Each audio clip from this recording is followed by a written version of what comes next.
Olá, tudo bem? Olha eu de novo.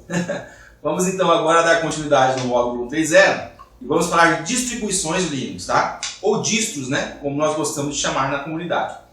Só o kernel Linux não é suficiente para se ter um sistema funcional, mas é o principal.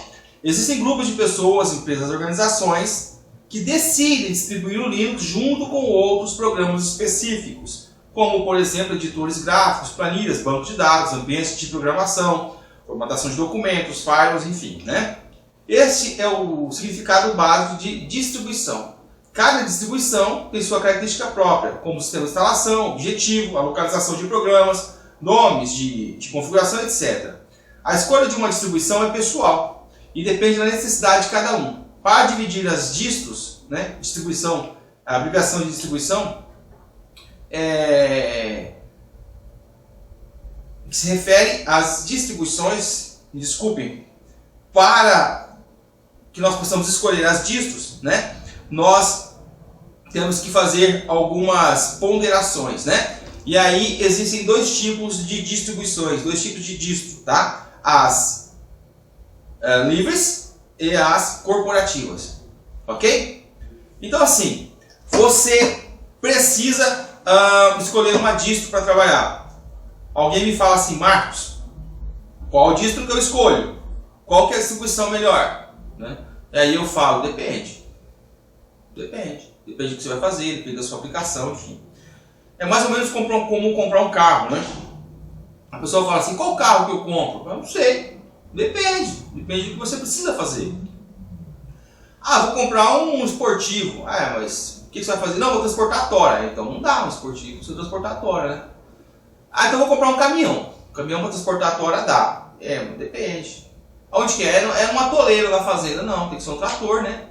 Não dá. Então assim, depende do que você vai fazer. Com as distribuições é a mesma coisa, tá? Existem distros específicas para determinadas coisas. Eu gosto muito de utilizar o Debian, não é segredo para ninguém, todo mundo sabe disso, né? E assim, eu utilizo ele para muita coisa, desde desktop até servidores. Mas também já fiz algumas distros, eu fiz distro, né? Para algumas coisas específicas. Então, por exemplo, para governo, né? Determinado órgão do governo precisava de uma distro para que utilizasse no dia a dia. Então, para ficar mais fácil a instalação, para ficar mais fácil a manutenção, nós criamos uma distro para esse órgão. Então, assim, é comum as pessoas desenvolverem soluções a partir do Linux, tá? E aí, algumas pessoas cobram por isso e outras não.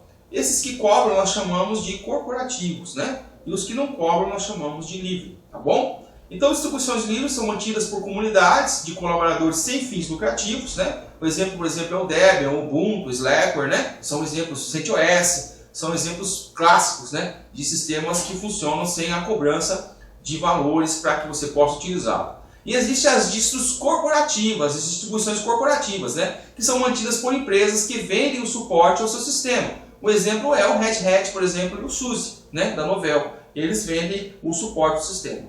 Ok? Algumas distribuições bastante conhecidas, como o Slackware, Debian, Red Hat, né, SUSE, enfim. Todos usam Linux como kernel principal. Né? O Debian é uma distribuição independente de kernel, né? Pode ser usada com outros kernels, inclusive com o GNU Virgin, tá bom? O Debian pode ser usado com outro kernel. A escolha de sua distribuição deve ser feita com muita atenção. Não adianta muita coisa perguntar em canais de IRC sobre qual é a melhor distribuição, ser levado pelas propagandas, pelo vizinho e etc. O melhor caminho para a escolha da distribuição, acredito eu, seria perguntar as características de cada uma e por que essa pessoa gosta dela, ao invés de perguntar qual é a melhor. Porque quem responder isso estará usando uma distribuição que se encaixa de acordo com as suas necessidades. E esta mesma distribuição pode não ser a melhor para lhe atender. Segue abaixo algumas características, algumas distribuições seguidas pelo site e endereço. Então, na sua apostila, tem lá esse mesmo texto, né? Estou acompanhando aqui na apostila, tá? Dizendo um pouco sobre cada distribuição. Então, nós vamos começar aqui falando do Debian, que é uma distribuição fantástica. E aí, a parte chata disso, né? É que a pessoa que concebeu o Debian, né? Nos deixou, não faz muito tempo, né? E nos deixou, que eu falo, foi morar com Deus, né? Não está mais entre nós. Então, assim, A comunidade continua mantendo, continua trabalhando com Debian, continua forte, mas infelizmente foi uma grande perda para o projeto, né? Mas tudo bem, a vida segue. Enfim, o Debian, ele possui tradução para várias línguas, inclusive o português, né? Ele funciona com 10 arquiteturas diferentes, tá? E 386, Alpha, Spark, PowerPC, Macintosh, Arbit, é um monte, tá? E aproximadamente 15 subarquiteturas. A instalação dele pode ser feita a partir de CDs ou DVD, né? Ou até do pendrive, tá? Ele é um programa fantástico.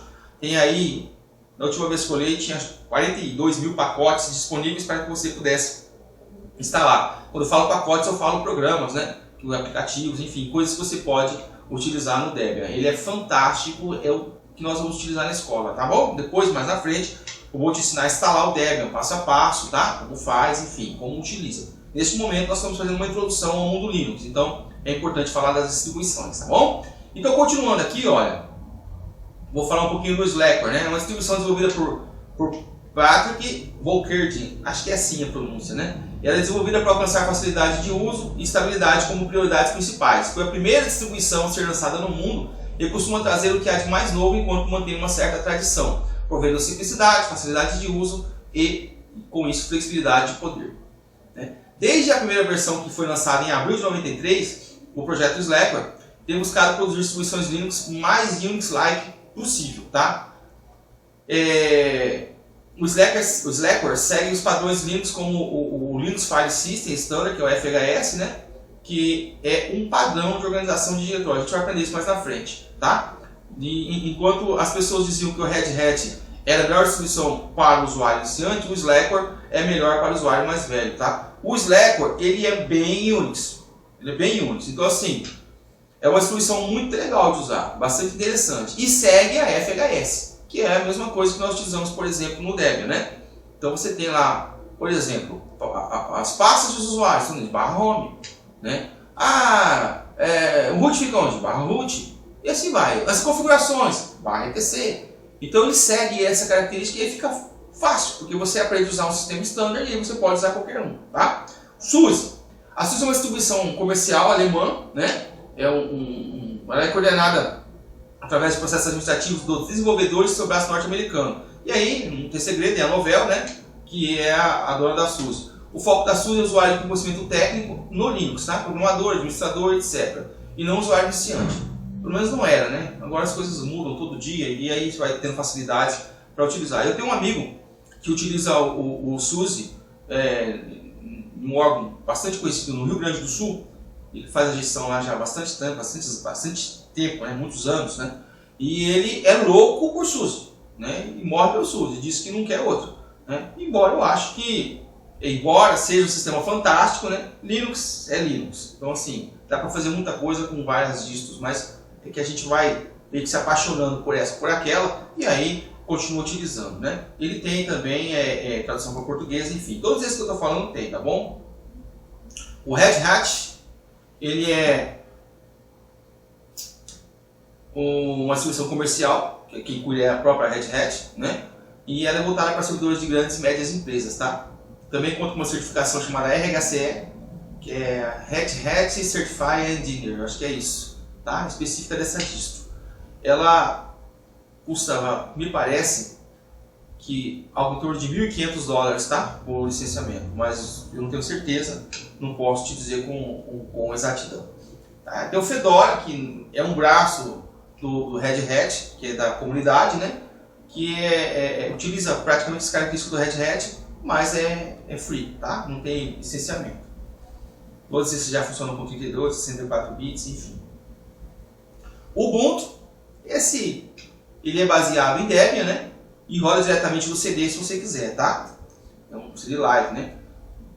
E é ideal para quem deseja começar no mundo Linux, porque ele é bem facilitado, tá? O Ubuntu pode ser usado para servidores, pode ser usado no dia a dia para desktop, mas tem muitos pacotes e ele funciona assim bem intuitivamente. É um sistema bom para quem está começando e quer utilizar no desktop, tá? Para aprendizado nós vamos utilizar o Debian, tá? Desde o comecinho vai ser Debian, tá bom?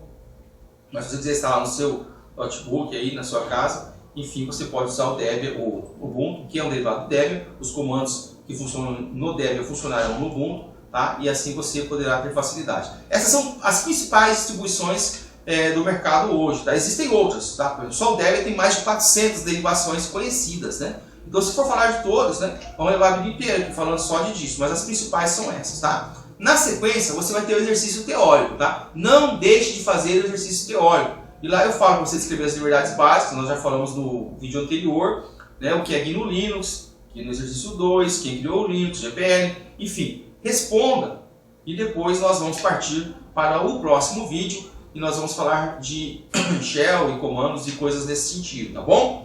Muito obrigado por estar aqui comigo, até daqui a pouco, tá? Não deixe de assistir as próximas aulas, não esqueça de dar o curtir aí no vídeo. Isso, e se inscreva na comunidade. Se não se inscreveu ainda, se inscreva. Ó, deixa eu falar uma coisa para você. Me ajuda aí, ajuda a nossa comunidade a crescer, tá bom? Então conta com seus amigos que tem um curso de Linux aí na faixa, que é o nosso, né? Que ele pode fazer com a mesma qualidade dos cursos presenciais da Linux Training, só que agora sem custo e online, tá bom? Dá um like aí. Obrigado, até daqui a pouco. Tchau, hein?